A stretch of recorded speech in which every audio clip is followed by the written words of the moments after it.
Hola, somos alumnos de la Universidad Juárez Autónoma de Tabasco. En el presente video hablaremos sobre los parásitos, específicamente de los céstodos y tremátodos. En los céstodos tenemos a la Taenia solium y tenemos a la Taenia saginata.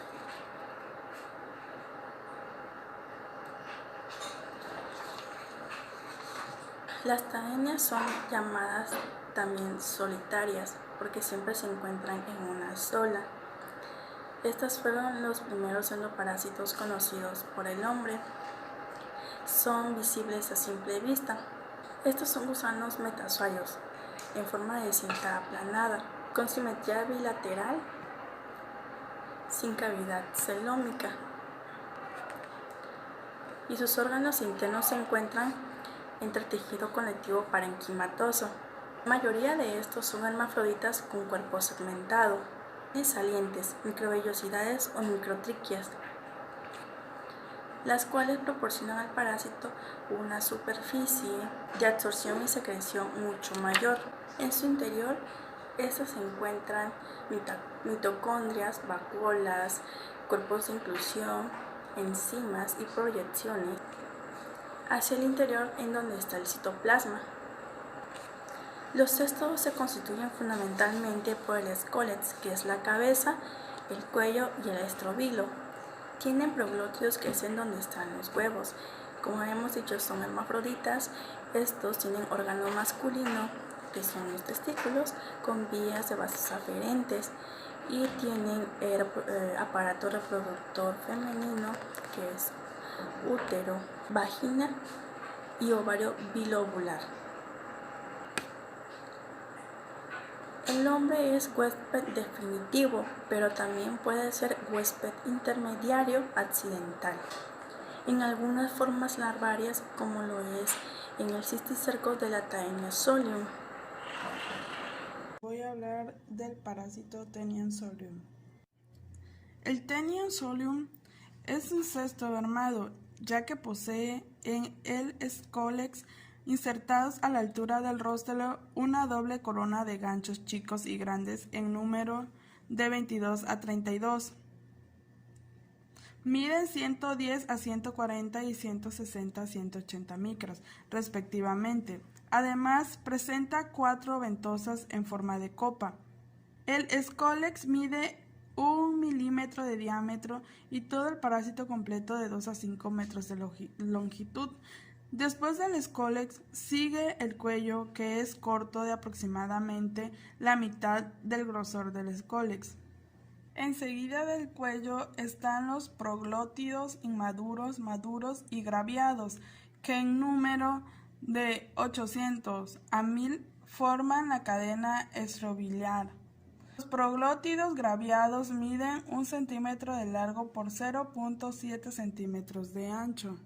Las proglótides sexualmente maduras contienen huevos y al abandonar el hospedador con las heces pueden contaminar el agua y la vegetación ingerida por los cerdos. Los huevos, que se encuentran en las ramas uterinas de los proglótidos graviados, miden de 30 a 40 micras de diámetro. Son de paredes gruesas y radiadas. Encierran en su interior al embrión hexacanto u oncosfera, que es la forma infectante para el cerdo o para el hombre. Los quistes de las larvas se desarrollan en los tejidos del hospedador intermediario. Miden de 4 a 6 milímetros de largo por 7 a 11 milímetros de ancho y adoptan un aspecto periado en los tejidos. La enfermedad clínica que causa este parásito es la cisticercosis. Es una infección humana producida por el estado larvario de Taenia solium. Algunos cisticercos en áreas no vitales, como por ejemplo tejido subcutáneo, pueden no provocar síntomas, pero cuando se alojan en áreas vitales como el cerebro, pueden producir hidrocefalia, meningitis, daños a los pares craneales y convulsiones. El ciclo vital o biológico de la Taenia solium. Para que haya un ciclo se requiere un huésped definitivo y un huésped intermediario. En este caso, el hombre es el huésped definitivo. Aquí la persona infectada elimina los proglótidos que están en el intestino, los elimina, los proglótidos grávidos que están llenos de huevo, aquí se pueden observar, los cuales se desintegran en el exterior liberando estos huevos que contaminan al medio ambiente. Estos serían los huevos.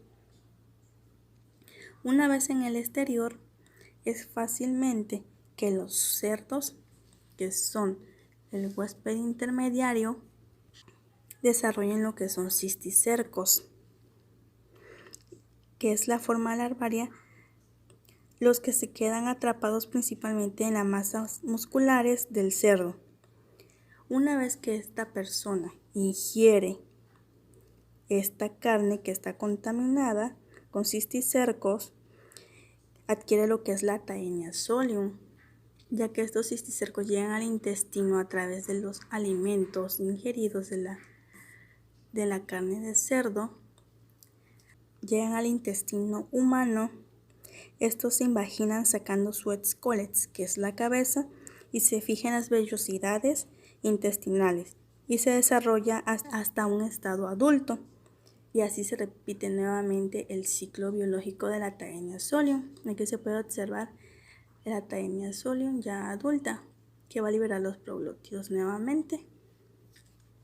El diagnóstico de la Taenia solium, se da, por ejemplo, cuando un paciente está defecando y se da cuenta de que está tirando lo que son proglótidos grávidos de la Taenia solium, que este es el proglótido grávido, se da cuenta, entonces esto los pueden colocar en un frasco estéril y limpio de boca ancha, sin ponerles alcohol, ya que si se pone alcohol, se fijan las proteínas del proglótido y se dificulta la observación para la diferenciación del mismo. Para poder diferenciarla, se usan en el laboratorio clarificados con sosa o potasa al 10% o con algún otro clarificante. Así podemos diferenciar y ver las ramas uterinas. Como sabemos, el proglótido grávido de la Taenia solium es que consta de 8 a 10 ramas uterinas, que serían estas, y mide de 5 milímetros de ancho por 15 milímetros de longitud. Otra prueba de laboratorio es el estudio de examen coproparasitoscópico o CPS. Se usa para diferenciar los huevos de los cestos, que son estos que se ven aquí. Para diferenciarlos se emplean lo que es la tinción de Ziehl-Neelsen. Y si estos no se tiñen, quieren decir que son de Taenia solium. Estos se tienen que diferenciar de la Taenia saginata. Otro estudio que se hace es el tamizaje de heces. Es para recuperar los proglótidos que se han desechado. Aquí, por ejemplo, cuando el paciente te lleva las heces en el frasco estéril para un coproparasitoscópico y el laboratorio se da cuenta de que tiene proglótidos, estos hacen el tamizaje. Recuperan lo que son los proglótidos y se verifica que se haya eliminado el escólets, que es la cabeza. Ya que de no ser así, entonces el tratamiento o la terapéutica puede fracasar. Y dentro de 2 o 3 meses el paciente va a volver a arrojar proglótidos. El tratamiento para la Taenia solium es un fármaco de elección que es la niclosamida. Una alternativa de y que es eficaz es el empleo de praziquantel, de la paromomicina o crinacrina y el albendazol. Para la prevención de la Taenia solium es importante cocinar la carne de cerdo hasta que adopte un color gris o bien congelarla a menos 20 grados durante al menos 12 horas. La higiene es muy importante, ya que se debe de evitar el contacto con las heces humanas que contengan huevos de Taenia solium, con el agua y la vegetación ingerida por los cerdos. Bueno, a continuación yo les voy a explicar lo que es el parásito Nataenia sagittana. Es un parásito de clase cestoda y estas viven en lo que es en el intestino delgado del ser humano. Estas tienen un color blanco que miden de 5 a 10 milímetros de longitud. Tienen lo que es un escólex, que es la cabeza del parásito, que son estas de aquí, que mide 1.5 micrómetros de diámetro. Y tienen lo que son 4 ventosas oblongas que las ayuda a fijarse en el intestino. Tienen lo que es igual un cuello y unos 1500 proglótidos. Los proglótidos grávidos son estos de aquí, que miden 2 centímetros de largo, y estos presentan más de 10 ramas uterinas, que son estas de aquí, que las ayuda a diferenciar fácilmente con los parásitos Taenia solium.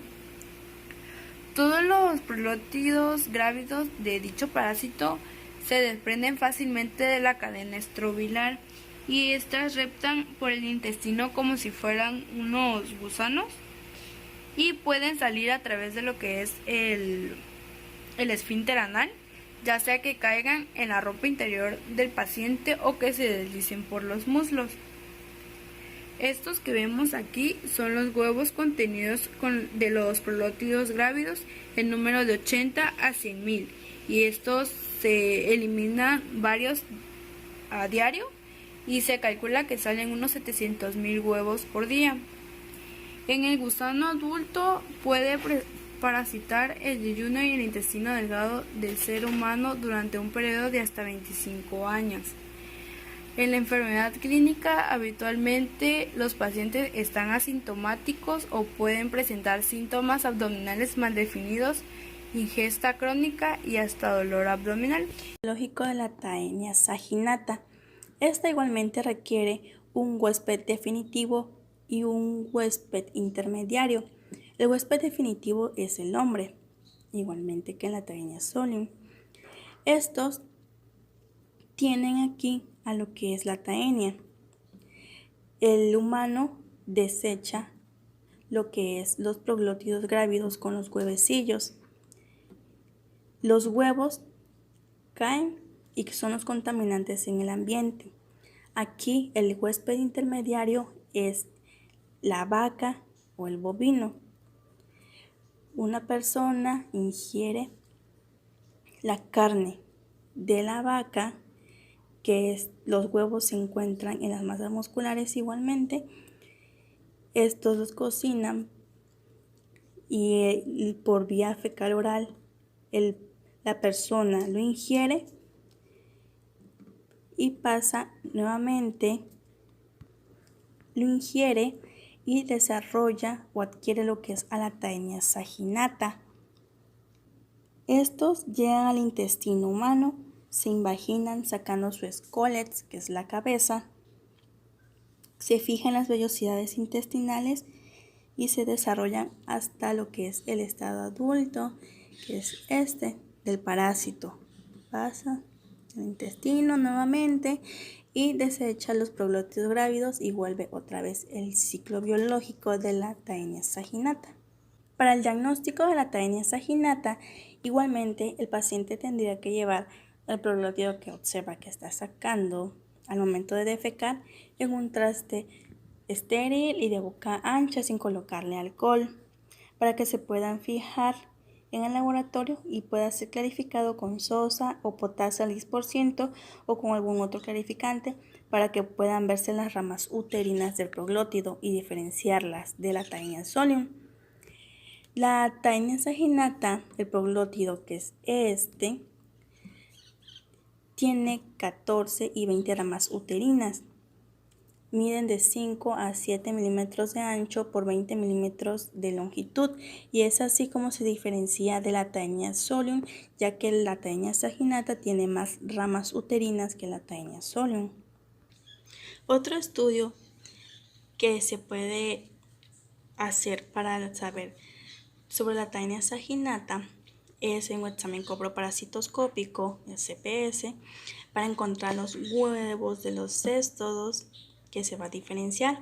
Esta se tiñe igual por el método de Ziehl-Neelsen, y si esta sí se tiñe los embrióforos de la TAS, es una taenia saginata, y así se diferencia de la taenia solium.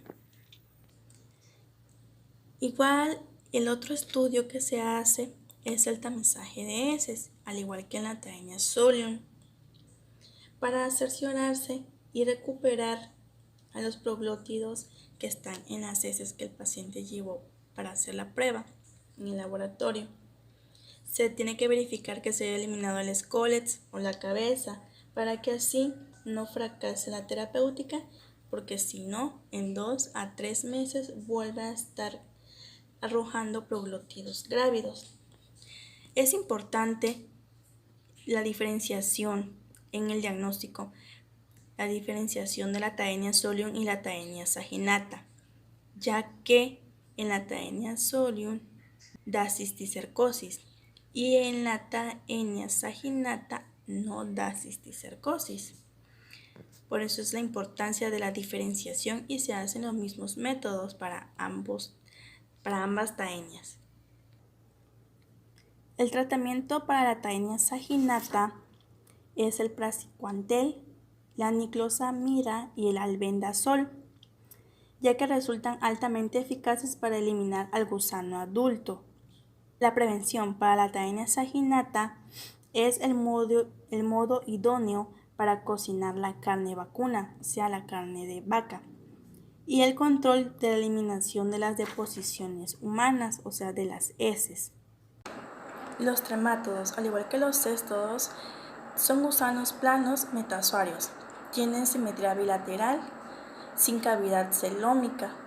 Los órganos internos se localizan entre material esponjoso y están compuestos por células mesenquimatosas. No son segmentados y presentan formas de hojas en forma de foliácea, con órganos de fijación que pueden ser de una o más ventosas, dispuestas generalmente en la parte anterior del cuerpo, que sería la ventosa cefálica, y ventral, que sería la ventosa ventral. Su cuerpo está cubierto por una parte o totalmente por pequeñas espinas, formando hileras regularmente o irregularmente dispuestas. El aparato digestivo es incompleto, inicia con la boca y continúa con la faringe muscular corta. Se ramifican en 2 tubos que lateralmente se dirigen hacia la parte posterior y termina en ciego. Los tremátodos son hermafroditas, a excepción de los sanguíneos, que serían los esquistosomas. Los machos tienen por lo general 2 testículos, pero a veces tienen 1. En el aparato genital femenino está formado por ovarios que le salen oviductos, y estos se comunican con el otipo. Los tremátodos se encuentran ampliamente distribuidos en la naturaleza. Estos parasitan a una gran variedad de vertebrados, como lo son peces, reptiles y algunos mamíferos.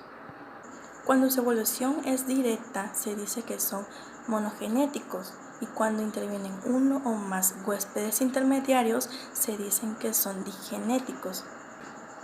Los tremátodos están en los digenéticos, en los cuales usan como primer huésped intermediario a lo que es un molusco, y al segundo huésped intermediario lo que puede ser un pez o crustáceos.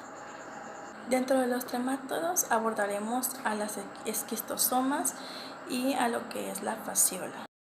La morfología y el ciclo biológico de la fasciola hepática.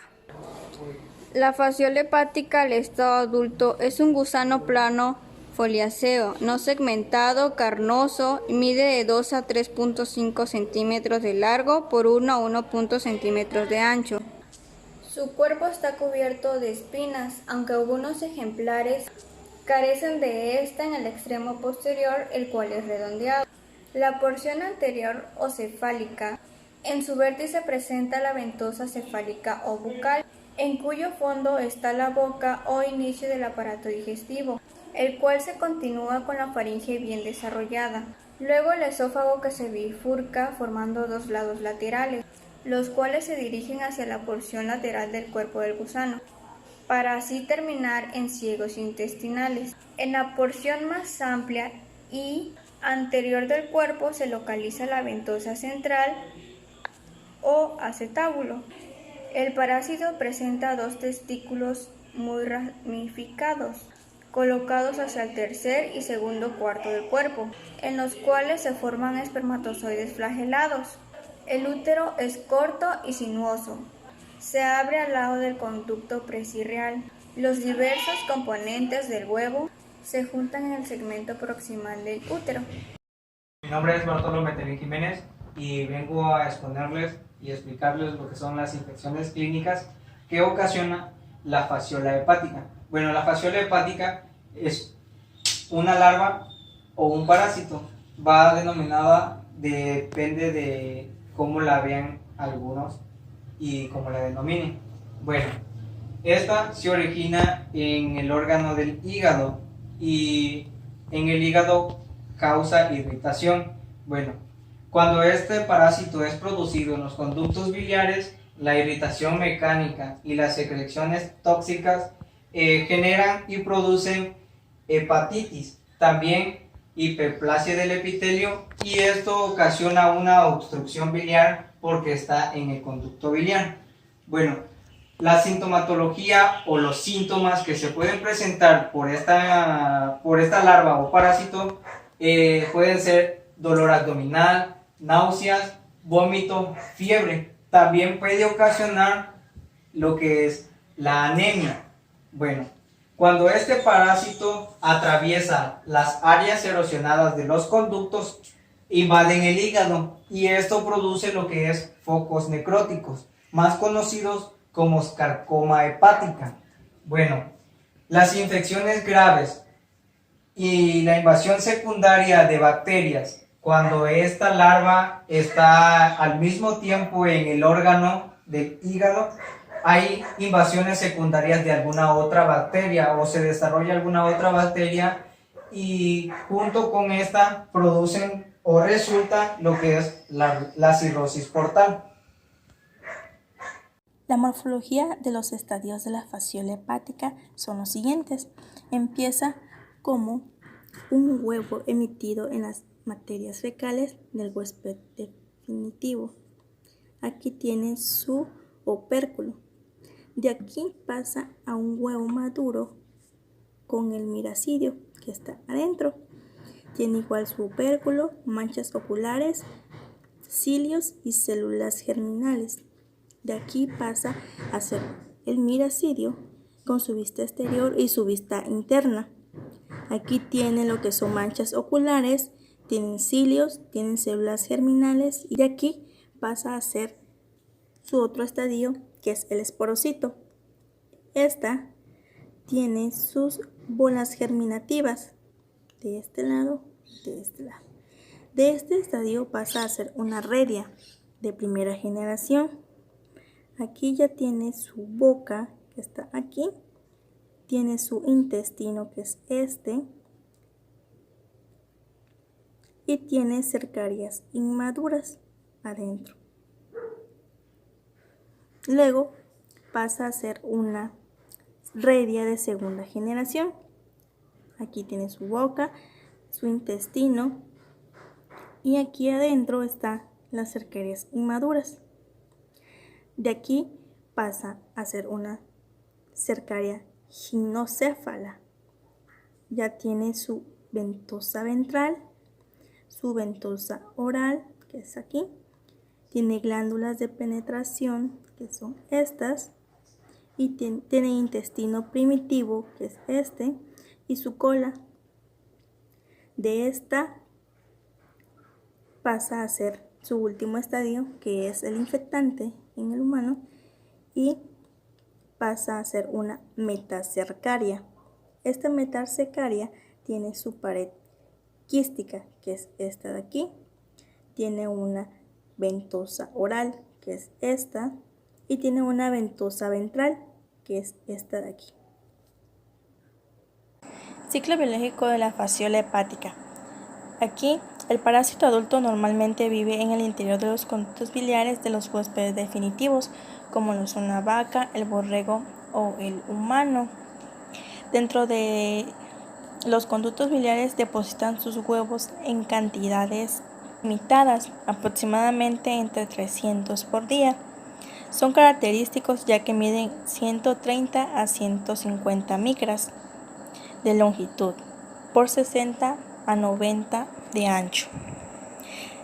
Son operculados de color amarillento y al ser eliminados por estos huéspedes en la materia fecal, la maduración se efectúa en el agua que está aquí. Y esta situación sucede entre 9 y 15 días a una temperatura de 22 a 25 grados. Este es un huevo puesto en el agua. Una vez que están maduros, presentan una larva ciliada bien diferenciada, bien desarrollada, que se le denomina miracidio, que es este. Mide de 130 a 24 micras. Esta, por movimientos activos que se favorecen con la acción de la luz, así como por la acción enzimática, empuja el opérculo del huevo y salen a nadar libremente, como pasa aquí. Aquí está el miracilio saliendo y queda así. Salen a nadar libremente en busca del huésped intermediario, que son caracoles pulmonados de agua dulce del género Fussaria, a los cuales deben de encontrar en un término de 8 horas y deben de penetrarlos principalmente por la región del pie, así como lo hace aquí que está debajo el miracidio del caracol, mediante una acción histolítica y mecánica, perforando las células epiteliales y subepiteliales del caracol. Ya dentro del caracol, estos crecen y adquieren una forma ameboide de unos 550 micras, recibiendo el nombre de esporocitos o esporoquiste, que es este, los cuales producen a su vez por poliembrionaria la primera generación de redias, que es esta. Miden de 1 a 2 milímetros. Esto sucede a unas 3 semanas después de la penetración del caracol. Pasando una semana, se forma la segunda generación de redias, que es esta, y miden entre 2 a 3 milímetros y posteriormente dan origen a lo que son las cercarias, que son estas, que miden de 260 por 360 micras de largo por 260 micras de ancho. Tienen una cola que es sencilla, miden unos 650 micras. Estas maduran en el agua después que abandonan el caracol en grandes cantidades. Un miracidio nada más puede producir de 500 a 650 cercarias, lo que generalmente hacen durante la noche. Estas nadan ayudados por sus colas, que es esta, durante unas cuantas horas. Se fijan a las plantas acuáticas y estos pierden la cola y pasan a ser lo que son metacercarias, que es la forma infectante para el hombre y para los animales, que son el reservorio o el huésped definitivo. Y empieza nuevamente el ciclo. Para el diagnóstico de la fasciolosis se usa un método directo, donde se establece el diagnóstico mediante hallazgos casual de parásitos adultos en las vías biliares durante el acto quirúrgico o por demostración de los huevos del parásito en la bilis o en la materia fecal. Para detectar los huevos en la bilis se suele emplear un sondeo duodenal, para lo cual se buscará en el microscopio los flóculos ovígeros, que sería la bilis con moco y huevos. Otro método para obtener muestras del contenido duodenal es mediante el método de la cápsula de Beal, que consiste en hacer llegar al duodeno con un poco de agua esta cápsula que vemos aquí, la cual es de gelatina y contiene un hilo especial, que es este. En uno de sus extremos se fija a la mejilla, como lo vemos de este lado, una cinta adhesiva. Este hilo contiene muchos filamentos que son porosos y absorben el contenido duodenal junto con los huevos de la fasciola hepática. Después de 1 hora de haber sido tragada la cápsula de Beal por el paciente, se extrae el hilo y si llegó a la posición deseada estará impregnado de color amarillento. Igualmente se usa lo que es el hemograma o biometría hemática. Ahí se puede observar la presencia de leucocitosis con desviación de anemia y eosinofilia. Igualmente, otra prueba es la prueba serológica de función hepática, ya que sale elevada las bilirrubinas. El tratamiento es la dehidroemetina, el triclavendazol y el vitionol. La profilaxis o prevención es que el cultivo de berros para el consumo humano en aguas libres de caracoles y su ingestión sea bien cocinada. Esquistosomas. Los esquistosomas tienen sexos separados y producen huevos sin opérculos. Las cercarias presentan la cola bifurcada. En los esquistosomas, la forma infectante para el hombre de herbóreos animales es precisamente la furcocercaria.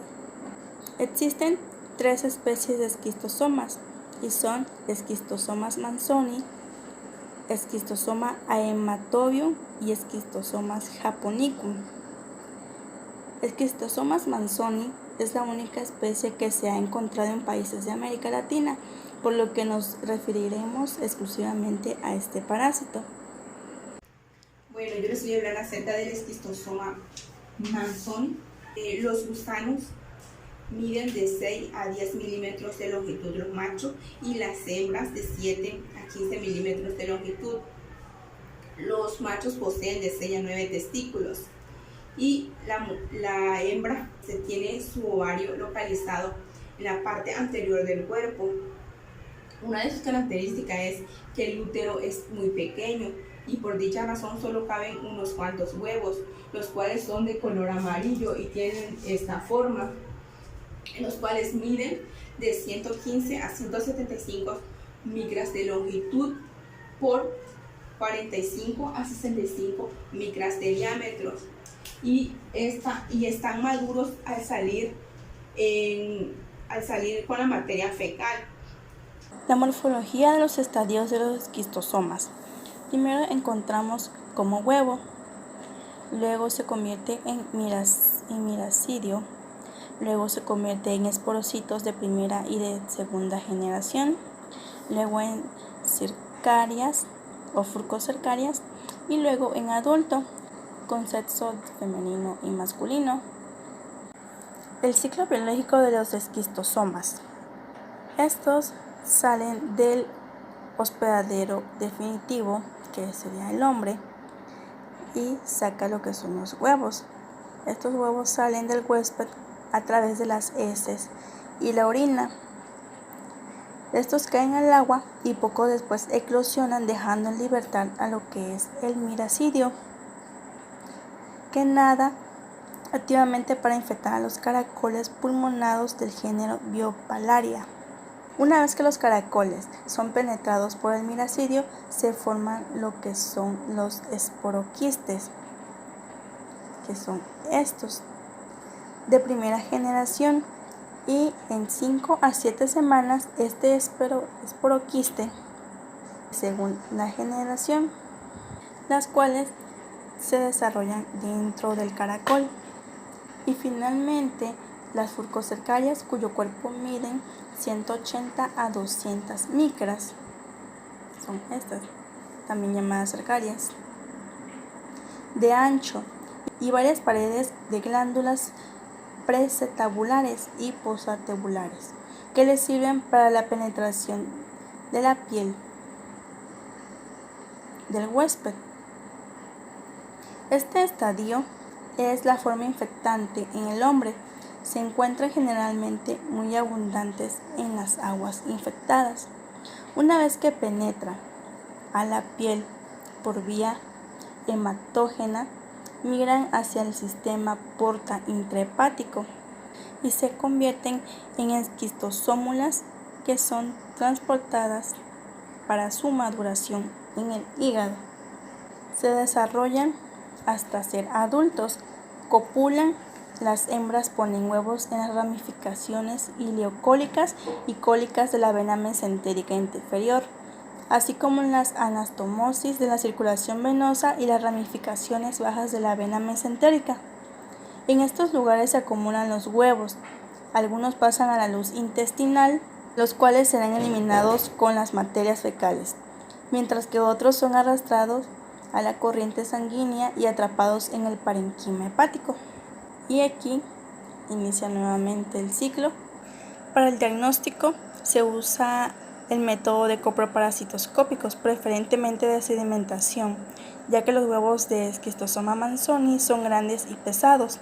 Igualmente, se hace lo que es la punción de biopsia en el hígado para obtener una muestra que se estudia, al igual que una biopsia obtenida del intestino. También hay métodos indirectos, como la inmunodermoreacción con antígeno de la fasciola hepática para la diferenciación. También de precipitación y métodos de ELISA, que son de gran ayuda para orientar en el diagnóstico. El tratamiento de esquistosomas de elección es la oxaliquina, ya que tiene un 95% de curación. El tratamiento de una sola dosis de 40 miligramos de praziquantel es seguro y eficaz. La profilaxis o prevención. Aquí las medidas preventivas son individuales, como el no nadar o lavar en lagos y lagunas donde hay furcocercarias, la eliminación de huéspedes intermediarios y evitar la infección humana.